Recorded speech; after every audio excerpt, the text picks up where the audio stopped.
भगवान ने गीता में कहा, मनुष्य का उद्धार कोई और नहीं कर सकता, अपना उद्धार स्वयं को ही करना होगा। संत महात्मा गुरुदेव शास्त्र ऋषि मुनि ये आपको उपदेश दे सकते हैं, चलने की राह बता सकते हैं, लेकिन चलना आपको ही पड़ेगा। जिस दिन शरीर रोग से ग्रसित होगा और प्राण शरीर को छोड़ने वाले होंगे, उस समय भयानक पीड़ा और कष्ट से युक्त होकर जब प्राण छूटेंगे तो न आपका पद रहेगा, न रुपया रहेगा, न रिश्ते नातेदार रहेंगे। आप अकेले जाएंगे और अपने कर्मों का बोझा लेकर जाएंगे। और आए काहे के लिए हैं? आए हैं कर्म बंधनों का नाश करके भगवत प्राप्ति करने के लिए, भगवान को प्राप्त करने के लिए। पर दुर्भाग्य है, हम राजी हैं संसार के भोगों में। तो भगवान कहते हैं तुम्हारा दूसरा कोई कल्याण नहीं कर सकता, आशीर्वाद मांगने की जरूरत नहीं है, तुम्हें कर्तव्य कर्म करने की जरूरत है।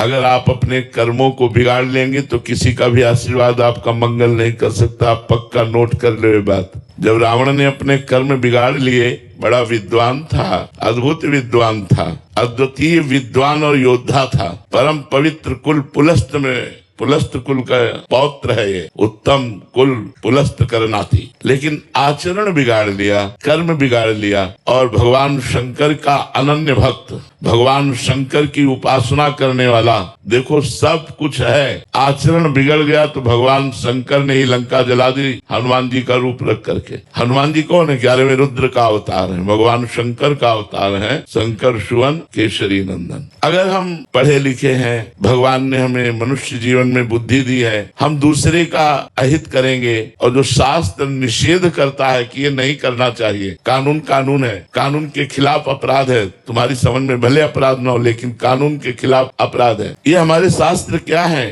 ये भागवतिक लॉ है, कानून है। अगर इनके विरुद्ध चलोगे तो पाप कर्म बनेगा और पाप कर्म का फल होता है दुख, अशांति, चिंता, शोक, भय, मृत्यु और नीच योनियों में जाना। इसलिए आपको कमर कसनी पड़ेगी अपने उद्धार के लिए। अगर इस जन्म में उद्धार ने माना, आप इस समय बहुत बड़े पद में बैठे हैं, लेकिन अगली योनि हो सकती है सुअर कुत्ता की मिले, हो सकता है भूत प्रेत बनना पड़े, क्योंकि भजन है नहीं, भगवान के प्रति समर्पण है नहीं, खूब मनमानी रुपया इकट्ठा किया, मनमानी भोग भोगे, मनमानी आचरण किए, तो इनका परिणाम भी तो मिलेगा। और इनका जब परिणाम मिलेगा तो भोगना बहुत कठिन होता है। कह देना बात सहज होती है, अरे यार हम देख लेंगे बाद में, नहीं देख पाओगे। ऐसे भयानक भयानक पीड़ा और कष्ट है कि केवल स्वयं को भोगना होता है, दूसरा कोई नहीं जानता। ये पक्की बात है कि कलयुग में मन मलिनता की तरफ भागता है। इसे शास्त्र की बातें अच्छी नहीं लगती, संतों की बातें अच्छी नहीं लगती, ये बुरी बातों को करने में बड़ा खुश रहता है।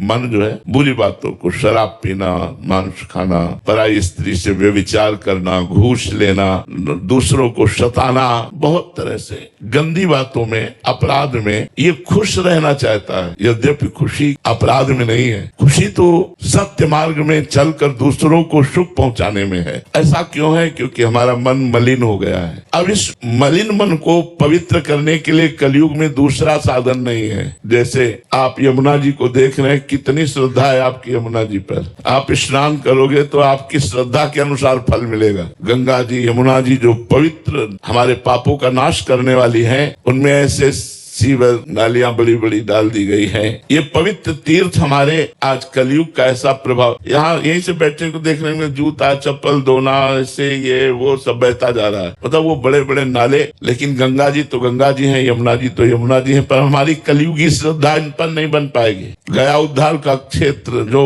हमारे लिए गंगा यमुना परम पावन, यज्ञ, पवित्र घी मिलना, पवित्र मंत्र वेत्ता ब्राह्मण मिलना, पवित्रता का पूरा यज्ञ का सांगोपांग निर्वाह होना बड़ा कठिन है, बड़ा कठिन है। थोड़ी सी त्रुटि हो जाए तो यज्ञ का फल नहीं मिलेगा, थोड़ी सी मंत्र में त्रुटि हो जाए तो यज्ञ का फल नहीं मिलेगा। ऐसे मंत्रवेत्ता, ऐसे शुद्ध पदार्थ सब। यज्ञ गया, तपस्या, सर्दी आई तो हीटर और गीजर, गर्मी आई तो कूलर और एसी और फ्रिज और दुनिया, ये तपस्या भी गई। कौन तपस्वी है कि गर्मी को बर्दाश्त करके, सर्दी को बर्दाश्त करके, भूख प्यास को बर्दाश्त करके और फिर तपस्या कर रहा हो। तपस्या भी योग भी यहाँ हमारी दुर्दशा है कि हम बिना भोगों के जी नहीं सकते। आप देखो जरा चिंतन करके, तो योग और भोग दोनों विपरीत हैं। हमारी दृष्टि भोग में है। आप देख लो अंदर से, सुबह जगने से लेकर सोने तक भोग में ही दृष्टि रहती है। अंदर से देखो, ये खाना है, पीना है, देखना है, सुनना, ये भोगना है, छूना, ये संग्रह करना। ये कभी ये चिंतन आता है यहाँ से जाना है, कभी ये चिंतन आता है कि मुझे भगवत साक्षात्कार करना है? नहीं। तो बोले क्यों?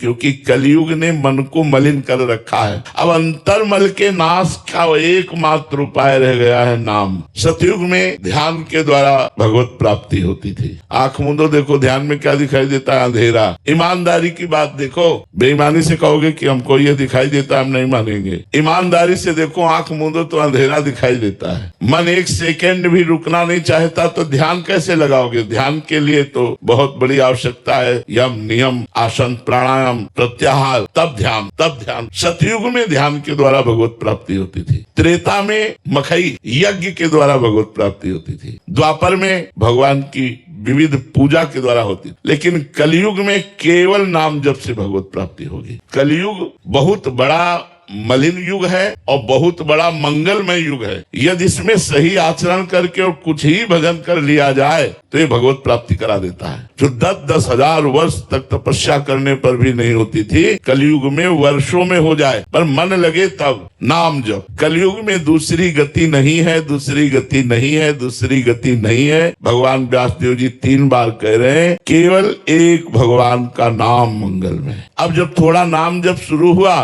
तो हमारी मांगे शुरू हो जाती है। तुलसीदास जी कहते हैं, भगवान नाम रूपी अमृत का त्याग करके, बेच करके ये विषय विष मांग रहा है। भगवान हमको ये दे दो, भगवान हमको ये दे। अरे भगवान का नाम जप करो कि भगवान आपके नाम से प्रेम हो जाए, आपसे प्रेम हो जाए, संसार से हमारा उद्धार हो जाए। ये जितने भी भोग आप भोग रहे हैं, कोई ऐसा भोग बताओ जो आज तक आपको सुखी कर पाया हो।